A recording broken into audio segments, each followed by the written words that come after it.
Assalamu alaikum. Welcome to Lisaan-ul-Qur'an, Easier Than English, Lesson 22. Inshallah, in this lesson, we're going to study the most common root in the Qur'an. That is qaf, waw, and lam.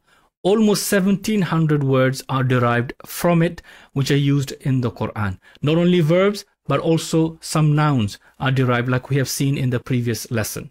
This root is so important that in almost every hadith you will find some derivation from this root being used.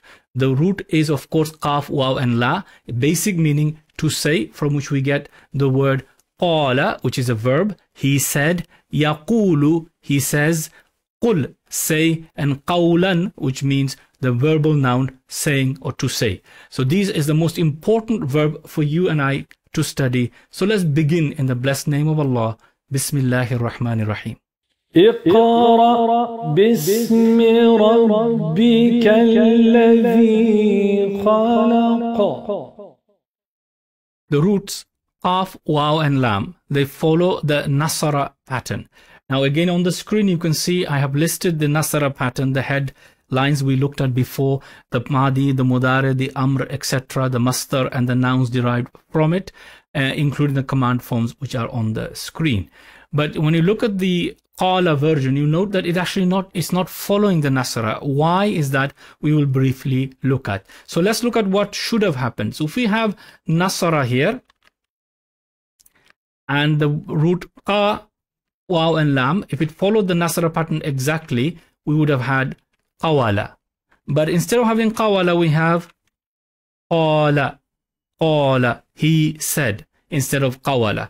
And the same thing with the mudhari, we notice the nasara pattern gives us yansuru, yansuru. So therefore it would have been yaqulu.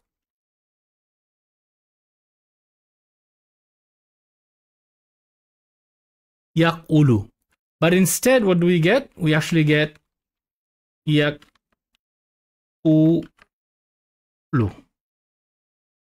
So you can see it is not actually following the nasara pattern, even though it belongs to that group. What is happening? Inshallah ta'ala, we'll briefly look at, just look at the last example. Now we have the command form is unsur.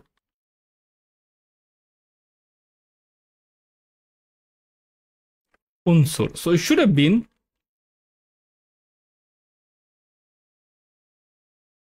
but instead it is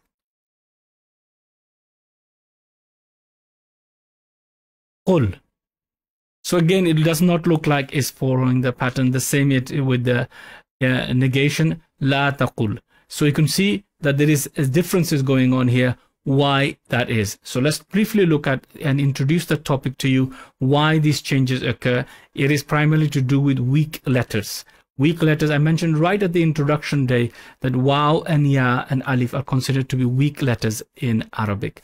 What changes occur because of that? We will have a brief overview of that, inshallah. Introduction to weak verbs with the example root qaf, waw and lam. You should be familiar with the fact that all verbs are derived from root letters. 99.9% of them are from 3 root letters. And we give you the example of fa'ala, fa'ala, and the first root letter is fa, the second root letter is ayn, the third root letter is lam. And that's your template. We'll use that as example, fa'ala. And then when we have a verb like fataha, fa is the first root letter, ta is the second root letter, and ha is the third root letter. So Arabic words or verbs in particular are all derived from root letters, and you can see majority of them are of 3, almost all of them that you're likely to come across, with a handful of them being 4. So we'll keep our discussion based upon 3 root letters to explain what happens when weak letters come in to verbs and of course also derived nouns. What do we mean by weak letters? There are 3 letters in the Arabic alphabet which are considered by the scholars of Arabic to be weak. One being alif, the other being waw, and the third being ya. So these 3 letters are considered to be weak letters in the Arabic language. What happens when they come in a word, unless we're going to restrict our discussion to verbs, that sometimes you will see the waw changed to an alif, the ya changed to an alif, or vice versa. So they interchange with each other within the words. As you derive the words from the root, they will interchange with each other. So these three things will happen. Either in the place of waw you get an alif, or you see a ya instead of a waw, and so on and so forth. But what happens also sometimes, they actually disappear. They completely disappear in the word. The root is removed. All of this done to facilitate easy reading. Because these words, for example, alif always prefers there to be a fatha before it. Waw prefers there to be a dhamma before it. And of course, ya, as we've already seen many times, prefers a kasra before it, just for phonetical reasons. So whenever in the root in the Arabic language, we have a situation where the root letters are either waw or ya. Either waw or ya. In any of the, remember the fa, ain and lam example I gave you, in any of those three root letters, if any of them are either waw or ya, then there will be some changes in the way we conjugate the verb. So it will not follow exactly the nasara pattern. They will follow a subset of rules, and hence we do not see qala. So instead we don't see qawala, we see qala instead. So again, remember, these three letters are considered to be weak, and in the root you could have waw or ya. As a point of mention in the introduction, alif is not a root letter. Please note this, and this will help you avoid confusion. Alif cannot be a root letter. In fact, it is not like similar to any other consonant sound, which is again explained briefly in the introduction. So this is what weak letters are, or sick letters as they are classified in the Arabic language. The scholars of Arabic have classified all the root system into subcategories based upon the strength of the root letter. So for example, we have the first group we will call as-sahih, meaning that the root does not contain waw or ya. Neither in the first, nor in the second, nor in the third root letter. There is no waw or ya. Or the other category is al-mu'tal, in which we have a root letter, either the first, second, or the third has a waw or a ya. In this case, it will be considered to be a weak verb or weak letter. So again, please note, the first one has no waw or ya. The second one has waw or ya. The first one, as-sahih, which we can call also correct, I suppose this is probably the best English translation I can give you, are divided into three groups. The first group of them is called as-salim. As-salim means sound.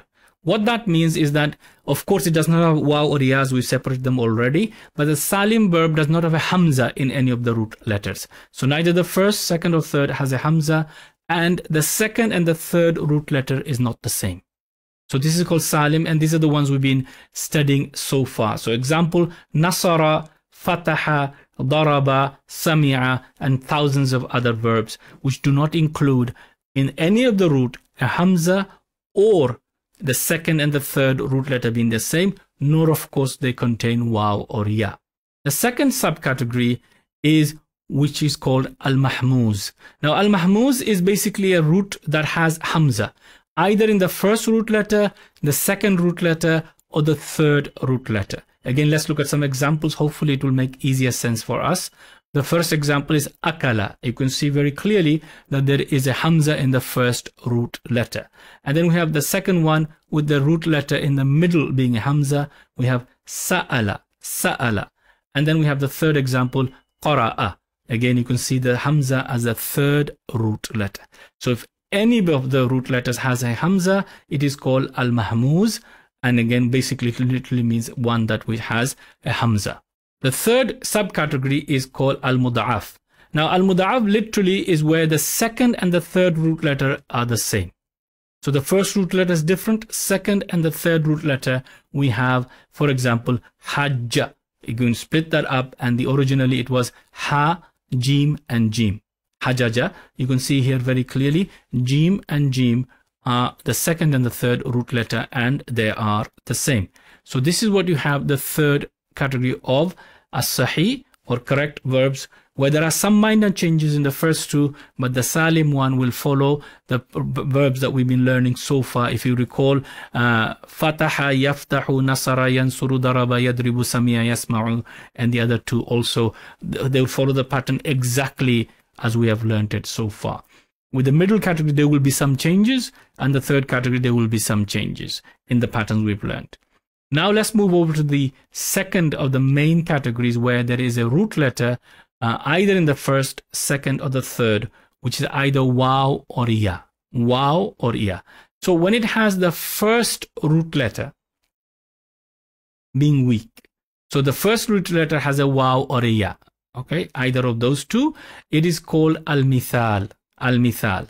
And again, two examples on the screen, because examples always highlight what we are learning. Wajada.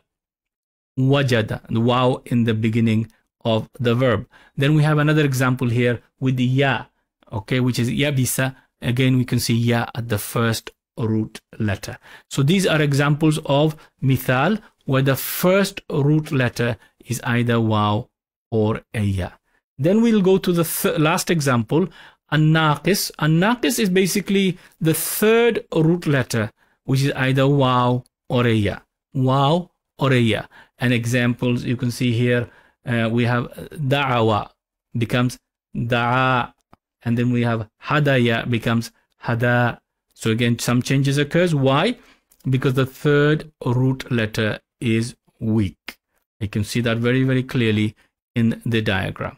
The third, al-ajwaf, is the one we are interested in, and this is where the verb qala, yaqulu, example I showed you earlier, comes from. Here we have the middle root letter being either waw or a ya. Example we have here qala, then we have ba'a. Again, you can see it originally qawala and baya'a. You can see the waw and the ya, and the examples are given you on the screen. Lastly, there's a possibility that the first and the third root letter could be weak. Possibility. Also possible is the second and the third letter could also be weak. And these are called al-lafif. Please do not worry about noting any of this down. I'm just giving you this as an introduction. This is quite a detailed topic in Arabic study of sarf, and inshallah, Allah grant tawfiq, in the next level we will look at it in a little bit more detail, but I wanted to give you a brief overview so that you have an understanding where I'm coming from and some of the terms that I'll be using. So please note, the first group does not include as-sahih, does not include any waw or ya. The second group includes waw or ya in the root. And then again, we will see significant changes in the patterns of verbs as we derive them because of the fact that there is a waw or ya. And all of these are subtopics in the study, and all you really need to do is study one or two verbs from each example that I've given you on the screen, and you'll be able to do all the others, just like what we've learned earlier. Weak verbs are very commonly used in the Quran, and the proof of it is the first one that we're looking at, which is qala. And therefore, inshallah ta'ala, I wanted to give you this as a brief overview so that you know where we are coming from, and inshallah Allah grant all of us tawfiq in the future. These are the things that we will be studying, and please do not be perplexed by all these diagrams and all of these things. Alhamdulillah, the scholars have done tremendous work in the history of Islam to make things easy for us, and they've done all the classification. Your job and my job simply is to learn what they've already done and benefit from their contribution to this wonderful deen. Conjugation of the past tense verb qala. Now the verb qala is, again, as I said, one of the most commonly used verbs in the Quran. Not only qala, of course, the other derived forms. We're dealing with the madi. I'm going to give you the full 14 first, and then inshallah ta'ala we'll look very briefly at some of the changes so you can understand that there are rules behind it. So the first verb, he, huwa, version is, again, if you remember the hand signs, so first verb is qala, qala, he said. And then we have qala with the two fingers this way, qala, they too said. And then we have qalu, they said. Again, if you know the nasara pattern, you see there is some significant differences between the nasara and what we have on the screen. And for the here version, it will be qalat, qalat. And for the dual, qalata. And then for the Plural, qulna. Qulna, qulna. Again, you can see a huge difference there between the original that we learned with nasr. And now for the anta version, which is the second person, we have qulta. And we have qultuma, qultum. Qulta, qultuma, qultum. And then for the feminine version, qulti, qultuma, qultunna. And for ana, I have qultu, and for we, qulna. So let's quickly go through all 14. Inshallah, this is the speed that you need to get to. You must learn this verb, please. Practice, practice, practice. Repeat with me, repeat after me, and also write it down a couple of times. You will make the greatest investment in your study if you memorize the conjugation of the past tense of this verb. As I said, you'll find them in hadith. You'll find them, of course, also in the Quran. Some of them are more commonly used in the Quran than others, but let's learn all 14 of them. Qala, qala, qalu. Qalat, qalata, qulna. Qulta, qultuma, qultum. Qulti, qultuma, qultunna. Qultu, qulna. One more time. Qala, qala, qalu. Qalat, qalata, qulna. Qulta, qultuma, qultum. Qulti, qultuma, qultunna. Qultu, qulna. So please write them down, memorize them, inshallah. I am going to take a little bit of a longer time in this lesson to go through the changes, some of the changes, not all. You don't really need to know all the changes, why it's happened, but inshallah, hopefully it will motivate you to study at an advanced level where you will know how and where those changes happens from the nasr pattern because of the weak letter in the middle. So as I mentioned earlier, the verb nasara, if we follow the qaf, waw, lam pattern and follow in the nasara, we should end up with qawala. We should end up with qawala. Instead, we have qala. So what's going on? You see, there's a basic rule in the Arabic language when it comes to the middle root letter being weak. If the rule is, if the middle root letter is weak and it has a vowel sign on it, be it fatha, dhamma or kasra, doesn't matter what it is. So you can see in the waw here that we have a weak letter in the middle. It has a fatha. The rule is, if that is the case, then you change the weak letter to an alif. That's the rule. We end up with qala. And this is so qala. And then we put the alif on the next one to make it dual. So it becomes qala. And then, of course, the plural will be qalu. And then qalat, qalata. So you can see where I came from. The basic rule is a very simple rule to remember. Middle root letter, if it's weak and it has a vowel sign, very important, it has a vowel sign, then you will simply convert it to an alif. Okay, of course, before it has to be fatha, you simply convert it to alif. So we go from qawala to qala. Why it happens, I've already mentioned it to you, because of phonetic reasons, to make things easy to read. And in Arabic, even these changes that you see, there is a sub rule. And again, I'm just briefly introducing that to you. So it's qala, he said. Please remember that. Qala, he said. The next form where there is a major change is on this form, which is hunna, nasarna, would have been qawalna. What are the changes happens to it? Well, the changes are quite significant. Instead, we get qulna. Now here the waw, which is the root letter, has completely disappeared. You can't even see it. In the previous example, it became an alif. Here, of course, it's not even there. So what are the changes that lead to that? So let's look at that step by step, inshallah. So what we would have had is qawalna. Qawalna. So what happens again? The first step is the rule I mentioned to you earlier. We have a middle root letter here, which has a vowel sign. It could be, again, as I mentioned, dhamma, fatha or kasra, zer, zabar or pesh. In that case, we look at the previous to it and we find that before it there is a fatha. Therefore, this is now changed to an alif. Changed to an alif. So we'll end up with qaf, the alif after the lam and the noon. You can see what's going on here. Qalna. So again, this is difficult to pronounce and so on. So there is another rule that comes in here, which means that if you have two letters with sukoon, one of them is weak. So two letters without any vowel signs, one of them is weak. So we have here, of course, this example here where the alif, which does not take a vowel sound at all, this one has no vowel, this one has no vowel. So what happens in that case? In that case, the weak letter is removed. We end up with qalna, qalna. So why have we gone from qalna to qulna? Again, there is another sub rule.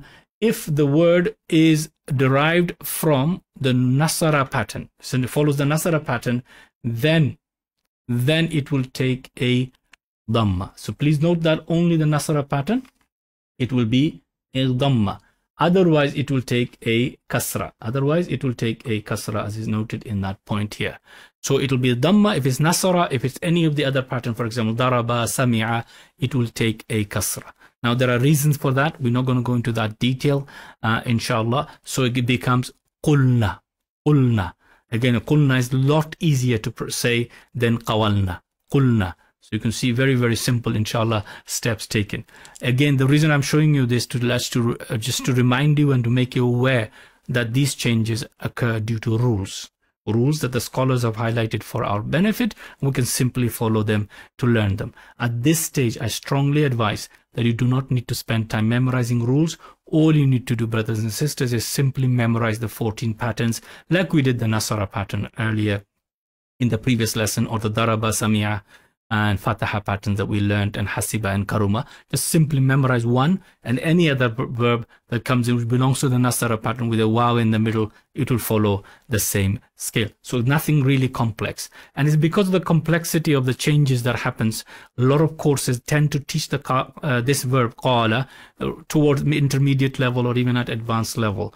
And therefore, by the time you get to that, it may be taking a couple of years of studying of Arabic. Whereas this approach, inshallah, I hope you'll accept that we will just simply learn them and learn to use them. And then later on, Allah grant us tawfiq, we will look at learning more and more advanced. So at this stage, most important thing for me and you to do is to learn the 14 past tense patterns. And the way to do that, I've explained to you many, many times before, inshallah ta'ala. You just simply read them out loudly in cycles of 3. Please use your hand signs that I've taught you. And more importantly, write down the whole 14 words, maybe 3 times a week, once on a Monday, once on a Wednesday, once on a Friday, with some gap in between.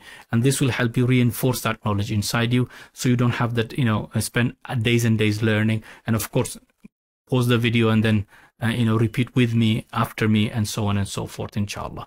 Very soon you will learn. And of course, the benefit of it is that this verb or this root is occurring in the Quran 1700 times. There are only 600 pages. So you will see them on every page, inshallah. So let's go through the verb patterns one more time for the Madi. We have qala, qala, qalu.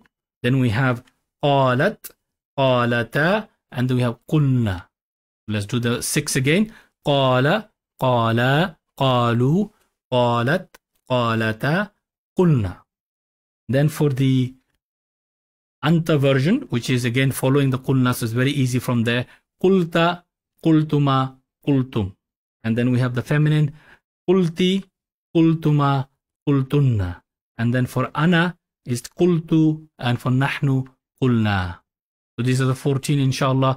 Please repeat that cycle 2-3 times and rewrite it, as I mentioned earlier, and you will learn these 14 absolutely essential words. And please check any hadith book, inshallah. You will find the verb qala, qalat, or qulna, qultu, and so on and so on.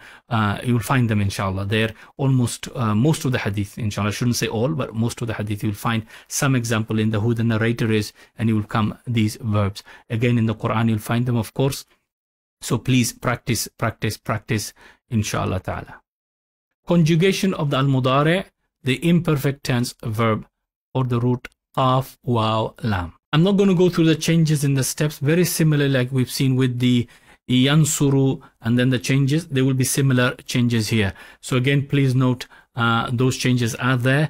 And inshallah ta'ala, later on when we do advanced course, we'll go through it in more detail. Here, just we're going to memorize the patterns of the verb. And inshallah, I'll show you a little trick by which any verb, if you just know which this version is, you can work out the most commonly used ones in the Quran. So let's begin just the conjugation itself. So we have yaqulu, yaqulani, yaquluna, يقول, يقولان, يقولون. Then we have هي تقول, تقولان, يقولن. تقول, تقولان, يقولن. The other version, تقول, تقولان, تقولون. تقول, تقولان, تقولون. The next, this one slightly different, as you know from the previous lessons we've learned, will be تقولين, تقولان, تقولن. تقولين, تقولان, تقولن. And then we have أقول, نقول. أقول, نقول. Again, please practice these 14 forms, very commonly used in the Quran. Of course, the translations should be easy for you. He says, we will translate simply. يقول, he says, or he will say. Just the basic translation. So please note the changes here, inshallah ta'ala. Just memorize them as you see them on the screen. On this screen now, what I've done is I've highlighted the colors. They're just to indicate few points to you. At the beginning of the Mudhari, again, we've done this many times. There is ya, ta, hamza, or noon. And that's in all of them, one of those. So ya, ta, hamza, and noon at the beginning. This is called the sign of Mudhari. Sign of Mudhari. And then some of them have the blue noon, which you can see. And some of them have the purple noon. Again, I went through this in detail. The purple noon, they never drop. It always remains. Whereas the blue noon will drop, especially in the command forms that we have seen and the negation of them. So please be aware of those points, inshallah, and that is why I've highlighted them differently here for you. So just a recollection of what we've covered before. With any Mudhari verb, these are the changes that you will see. The first at the beginning in the sign of Mudhari, and at the end we have in most of them a noon for the duals and plurals, which will change to become to be removed in certain circumstances. So again, just a repetition. And also, for example, at times the ones with a singular, the u sound sometimes changes to a fatha and sometimes changes to a sukun. Again, we went through that very briefly. This is a intermediate level subject, again, inshallah ta'ala, which we will cover in more detail in the future. We ask Allah Azza wa Jalla's help in bringing those lessons to you. Now, here is a tip for you to conjugate for any Mudhari, which is the imperfect tense verb, the most commonly occurring of the 14 sighas that are going to be used in the Quran. And they are the singulars and some of the plurals. Okay, for example, for hum and antum, these are the most popular plurals in the Quran, and you probably find the same thing in the language. The dual forms are very rarely used in the Quran, but they are used on occasion, and that's why we are teaching them, but they're not the most commonly occurring. So the singulars are the most common. So let's go through them first, and it could be any verb, but we'll use yaqulu as the one that we know. So for example, if you know yaqulu either from the dictionary or from the vocabulary that you have, and you're learning a verb and you come across the Mudhari version, you know what the huwa is. Yaqulu, like for example yansuru, is very easy from the huwa to go to the hiya version. So huwa and hiya, the difference is, let's copy and paste inshallah to save a bit of time. You change the ya to a ta. That's it, nothing more. Okay, huwa yaqulu, hiya taqulu. Please remember this step, inshallah, very easy.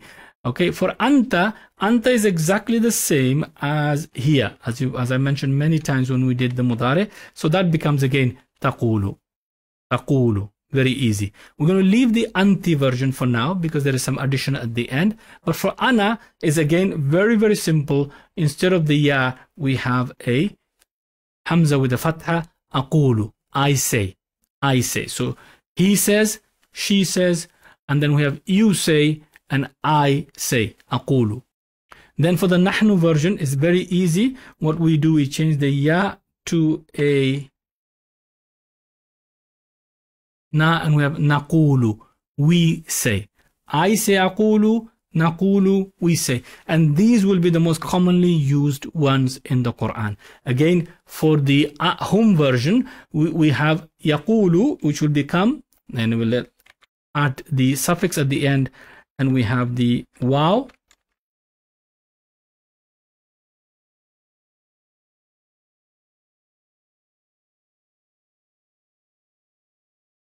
Yaquluna. يقولون. You can see that very easy. And for تقول, which is أنت, its plural is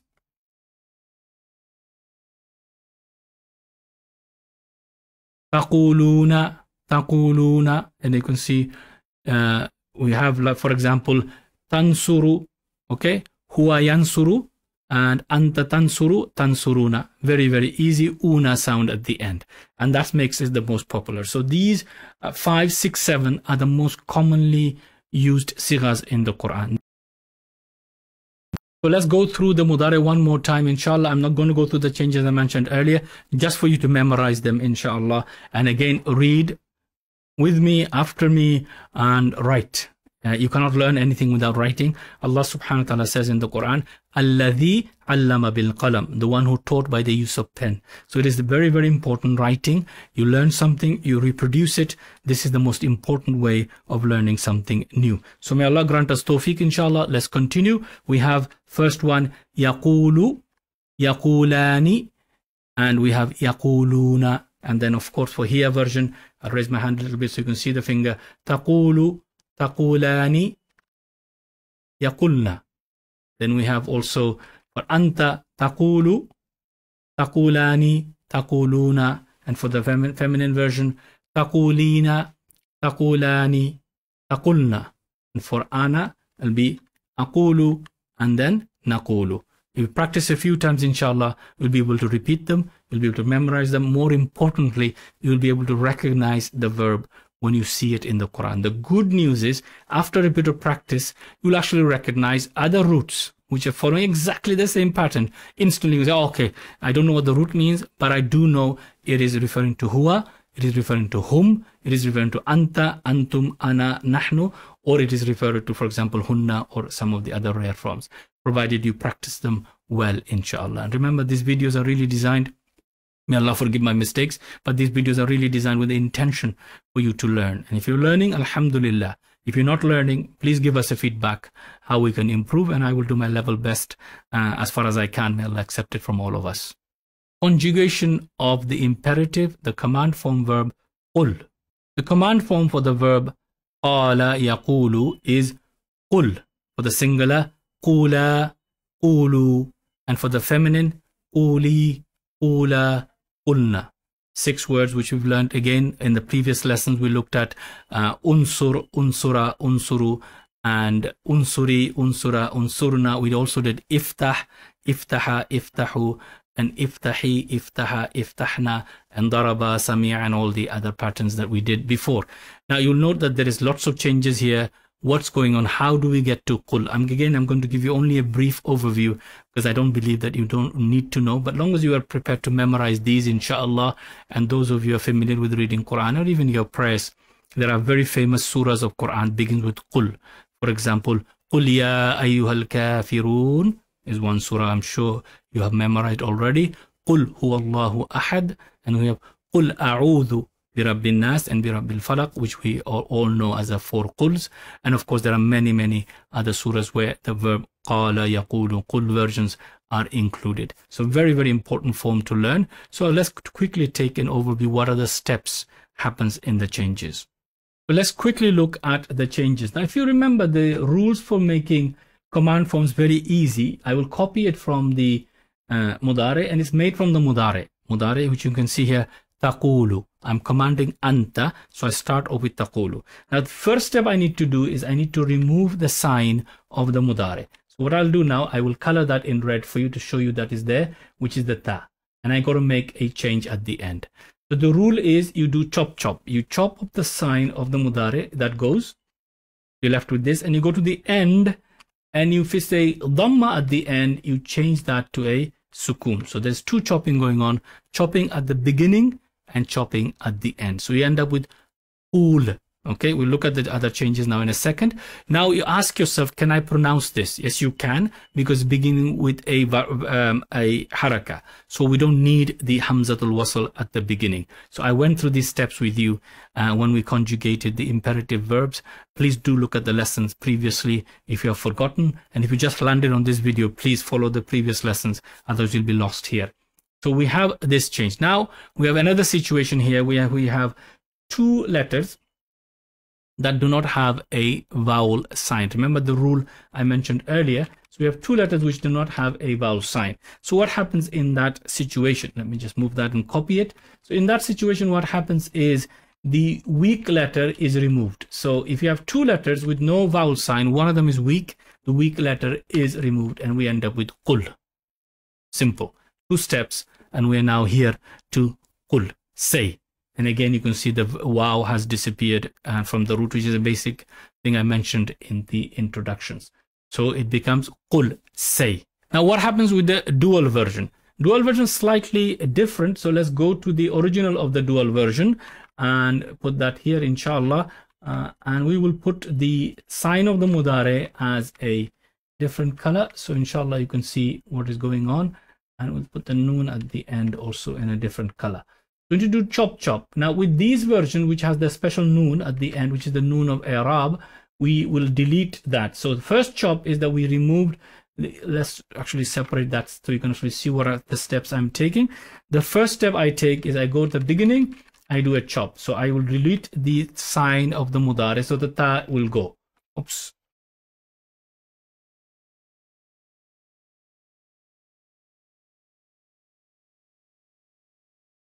I will go. I'll go to the end of the word and I will take care of the noon. The noon will go.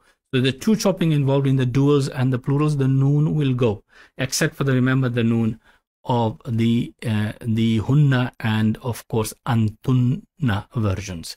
That noon does not change. So we end up with ula. Now I've got a wow here which has no vowel on it.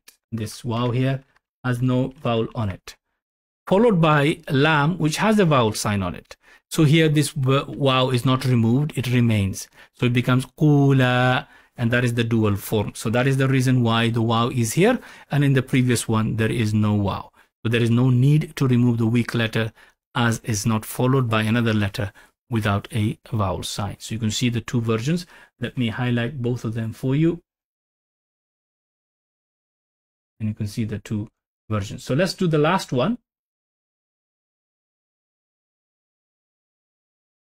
Again, we have the ta at the beginning. So let's put a different color on that.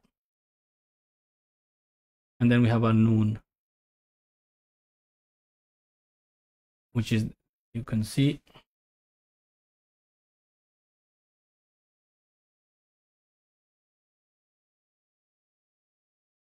so now what's going to happen is that the ta will be removed, the first chop, and then we go to the end of the word and we remove the noon.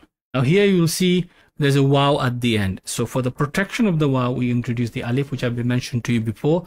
So the plural version becomes qulu. I hope you can see that. Qul, qula, qulu, and these are your three command forms. Similar changes happens with the others. I'm not going to save time, I'm not going to go through them in this stage, apart from the fact that to remind you here for this version, qulna, you can see this noon here at the end has not been dropped from the original, which is this one.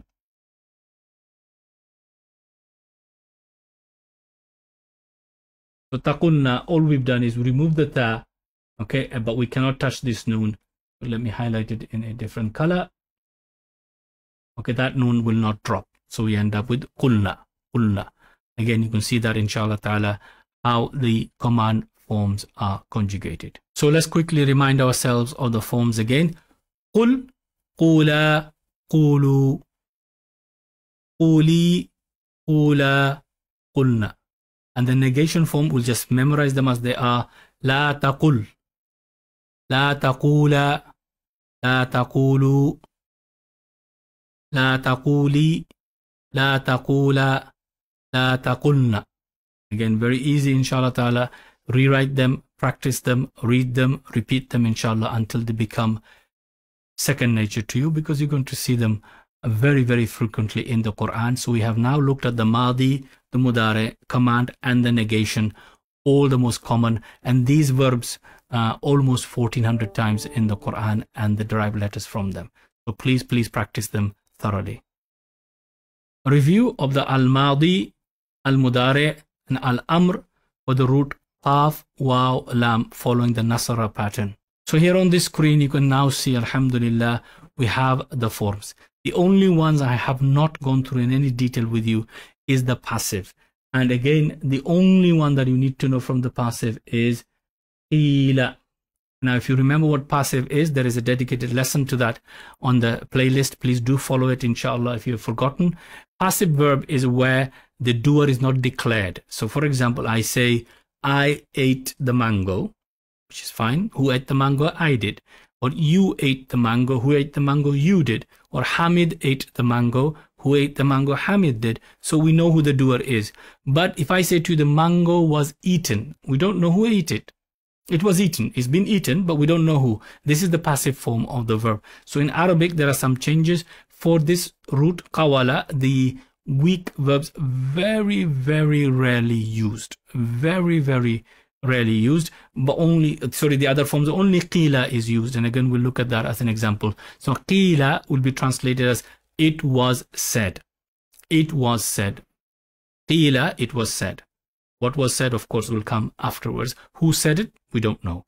Not declared in the sentence. And this is the qila. And again, the Mudhari pattern of the passive is not really one that should concern us. So the ones we need to learn are this form, qala, yaqulu, and qul, la taqul. And only one that you need to know from the 14 here is qila.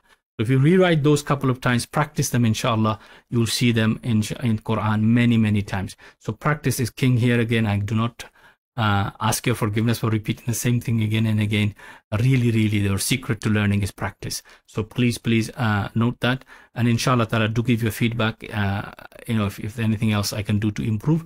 But really, I can't do the practice for you. This is something you have to do for yourself. And the more you practice, the better you'll get at it, inshallah. Other word forms from the root qaf, waw, lam, used in the Quran. The first of the other words that we're going to quickly look at that are used in the Quran from the same root is qila, used 52 times in the Quran. It is the passive form of the verb qala, meaning he said. Qila means it was said. It was said. And one example here we have from the Quran, وَإِذَا قِيلَ لَهُمُ ارْكَعُوا لَا يَرْكَعُونَ. When it is said to them to bow in prayer, they do not bow. So again, qila is one example, and it is used 52 times in the Quran. And here listed on the screen for you the 14 forms of the passive.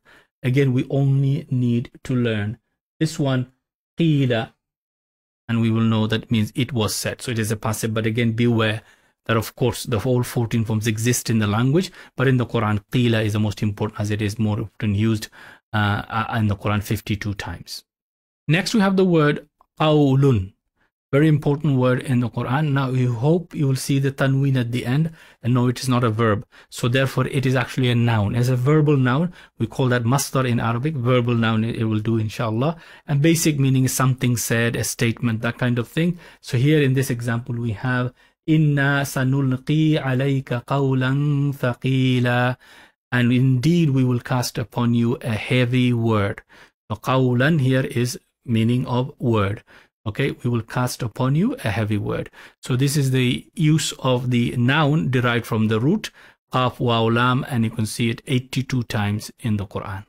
Next, we have the example qilun, used 4 times in the Quran. It is a verbal noun, and again, you know it's a noun because it's got tanween at the end. And you can see the example there. I've given it to you, inshallah. Illa qilan. Again, qilan, you will be able to recognize it is a masdar, and I hope you can also recognize that it is in nasab form. Why in nasab form, we can look at later on, inshallah ta'ala. And the next 2 words are also in nasab form. Salaman, salaman. You can see that also, inshallah ta'ala. Those few points should be relatively easy, inshallah. Next, we have qailun. Qailun is similar to fa'ilun, daribun, sami'un. I hope you can recognize that pattern. And that is what we've done before, the doer noun. If you remember that one, ismul fa'il, the doer embodied in a noun form, qailun. Qala qailun minhum, said a speaker among them, the one who says, speaker among them. And you can see the example of that 4 times used in the Quran. The next word we have is al-qailin, and that is used only once in the Quran. The example is given there. Again, this is a active participle, but it's the plural. And how, again, if you recognize the muslimun, muslimin, you can see that that ending is there, and of course got al in front, so it's definitely a noun. It is not a verb. And again, you can note that it is a plural. What type of plural? Sound masculine plural. So again, you can see the example there, and I've highlighted in red for you. Again, I don't need to go into too much detail, just to give you the highlight. Other derived words, inshallah ta'ala, these are ones you should be able to recognize already from the patterns of derived nouns we've already looked at, and they're very, very commonly used in the Quran. Again, I've given you the references also, so you can check them yourself, inshallah. Next, we have taqawwala. Now, this is actually a verb, and it's from another pattern. We haven't done this one yet because we've only done pattern 1. This belongs to pattern 5, and again, it means to falsely attribute a statement to someone. Again, a rare form in the Quran, used twice only.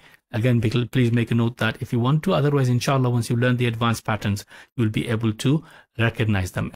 And last example we have is one more word, which is aqawil. Now again, it is in al-aqawil and only used once in the Quran. It's a noun, plural form for aqwal, and I have given you that detail there. Again, you can probably work that it is a plural, and of course you know it's a noun because al is in front, only used once in the Quran. So you may note that in your notebook, but again, don't worry, as long as you've got the first set I went through and the first couple of qila, for example, or qawlan, then you don't really need the rest. The rest you can actually, inshallah, note them down. Alhamdulillah, that is all I want to cover in part 1 of this lesson. Inshallah, in part 2, I'm going to make a separate video, just an additional, so you can see the usage of the verbal sentence, how the verb qala is used, because it is so important for our Quranic studies. So inshallah, that'll be coming shortly in part 2 of this lesson. But for now, this is all. Again, I thank you for all your support. I appeal to you for your continuous dua and your support, inshallah, keeping this channel going. And inshallah, the offer of support that many of you have offered me, Allah subhanahu wa ta'ala bless you for that. Please continue to subscribe. And if you haven't done so already, please share it with your family and your friends and your companions, so more and more people can learn, inshallah. And please, if you have any feedback how things can be improved, I'm always looking at ways of trying to improve them with the limited resources that I have. But it is mainly me on my own recording and making these videos, and I seek the forgiveness of Allah for any mistakes that there are in them. And I'm grateful to all of you for your continued feedback and your support. May Allah bless you in this world and in the hereafter. May Allah grant us mercy. May Allah subhanahu wa ta'ala unite our hearts together, and may Allah subhanahu wa ta'ala bless us with the understanding of Quran. Jazakumullahu khairan. Assalamu alaikum wa rahmatullahi wa barakatuhu. الذي علم بالقلم